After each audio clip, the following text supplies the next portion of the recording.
Beef tartare, a cornerstone of the fancy food world.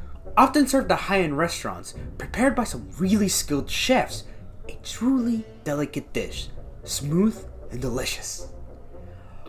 Or so I assume. You see, I've never had beef tartare. You see, it always felt like it was on par with caviar and truffles in that kind of like rich people food. But I never see anyone ever eat it when they living the high life, the like bourgeoisie life, right? They're never eating beef tartare.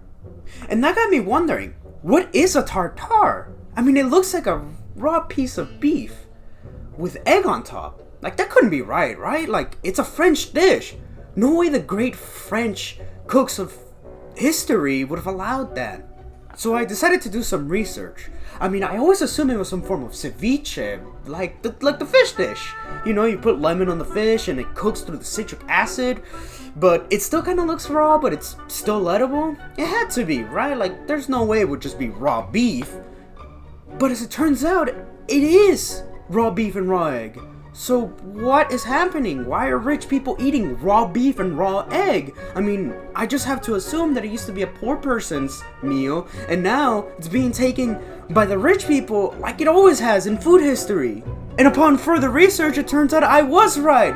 It was invented by the Mongols, the Tartare Confederacy, one of the biggest clans. They used to grab meat into their horse saddles, and then when they rode, it became tenderized, and then they make patties out of it.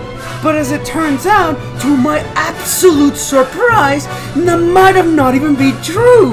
I mean, it apparently was not even a real story. It was a story spread around by French storyteller Jean de Jonville, who never even met the Mongols. He made it as a story to make fun of the Mongols. So what is going on? And as it turns out, I have heard this origin story before. It's the same one as hamburger, a peasant's meal. So like, I just have to assume now that all of this is just some elaborate prank done by history. And so now I have to assume that all the food I eat is some form of mockery. It's all a mockery. Everything's a mockery. A mockery! And I'd love to try it someday.